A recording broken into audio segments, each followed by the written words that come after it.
اعوذ باللہ من الشیطان الرجیم بسم اللہ الرحمن الرحیم۔ آج ہم ذکر کریں گے حضرت لوط علیہ السلام اور سدومی قوم کا۔ ہزاروں سال پہلے پیر مردار کے جنوبی علاقے میں ایک شہر تھا۔ یہ شہر سدوم کہلاتا تھا اور یہاں کے باشندے سدومی کہلاتے تھے۔ یہ باشندے پرلے درجے کے بدکار بے ایمان اور بڑے ہی ظالم لوگ تھے۔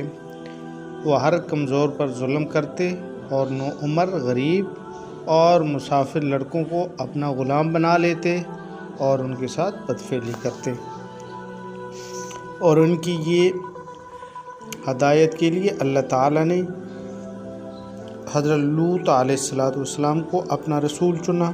حضرت لوط علیہ السلام حضرت ابراہیم علیہ السلام کے بھتیجے تھے۔ حضرت لوط علیہ السلام انہیں سیدھا راستہ سمجھانے کی کوشش کرتے، لیکن وہ لوگ آپس میں کہتے کہ کیوں نہ ان کو اور ان کے گھر والوں کو اس شہر سے نکال دیا جائے۔ اسی طرح کافی عرصہ گزر گیا۔ جب وہ لوگ ظلم سے باز نہ آئے تو اللہ تعالیٰ نے عذاب کے فرشتے حضرت لوط علیہ السلام کے پاس بھیجے۔ یہ فرشتے شام کے وقت نوعمر لڑکوں کی شکل میں حضرت لوط علیہ السلام کے گھر پہنچے۔ انہیں دیکھ کر حضرت لوط علیہ السلام سمجھے کوئی مہمان مسافر ہیں۔ انہوں نے سوچا کہ کہیں سدوم کے ظالم لوگوں کو ان کے آنے کا پتہ نہ چل جائے۔ وہ جانتے تھے کہ وہ ظالم لوگ ان لڑکوں کو زبردستی اپنا غلام بنانے کے در پہ ہوں گے۔ ان کی بیوی غدار تھی اور وہ ان لڑکوں کے بارے میں سدومی کو بتا آئی۔ فوراً ہی وہ ظالم لوگ آ گئے اور کہا کہ لڑکے ہمارے حوالے کر دیں۔ حضرت لوط علیہ السلام نے انکار کیا تو وہ لوگ لڑائی پر آمادہ ہو گئے۔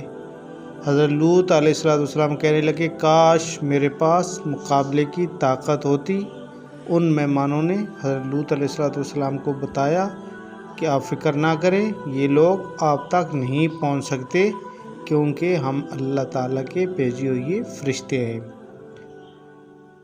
یہ قوم آپ کی دشمن بن گئی ہے، اس لیے ان پر اللہ کے حکم کے مطابق عذاب نازل کریں گے۔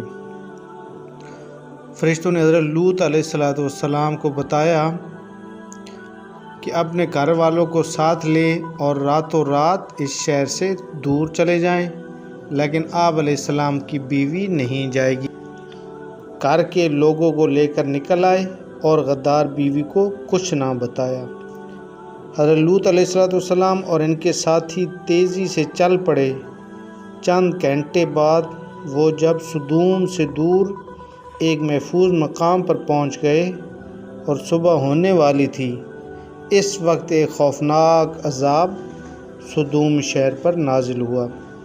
یہ ایسی ڈراؤنی چنگھاڑ تھی جیسی کوئی آتش فشاں پھٹ پڑے۔ زلزلے نے سارے شہر کو الٹا دیا، اس کے ساتھ ہی پتھروں کی بارش بھی ہوئی۔ یہ سارا عذاب اتنا اچانک آیا کہ ان نافرمان ظالموں کو بچ کر نکل بھاگنے کی مہلت ہی نہ مل سکی اور وہ سب کے سب مارے گئے، اور ان میں حضرت لوط علیہ السلام کی غدار بیوی بھی ہلاک ہو گئی، جبکہ حضرت لوط علیہ السلام اور ان کے ایمان والے ساتھی اس عذاب سے بالکل محفوظ رہے۔ صدق اللہ العظیم، جزاک اللہ۔ اگر یہ ویڈیو آپ کو اچھی لگے تو پلیز لائک کر دینا اور ہمارے اس چینل کو سبسکرائب کر دینا اور بیل کے آئیکن کو پریس کر دینا تاکہ اسی طرح کی ہر نئی آنے والی ویڈیو آپ تک پہنچتی رہے۔ اللہ تعالیٰ آپ سب کا حامی و ناصر ہو۔ والسلام ورحمۃ اللہ۔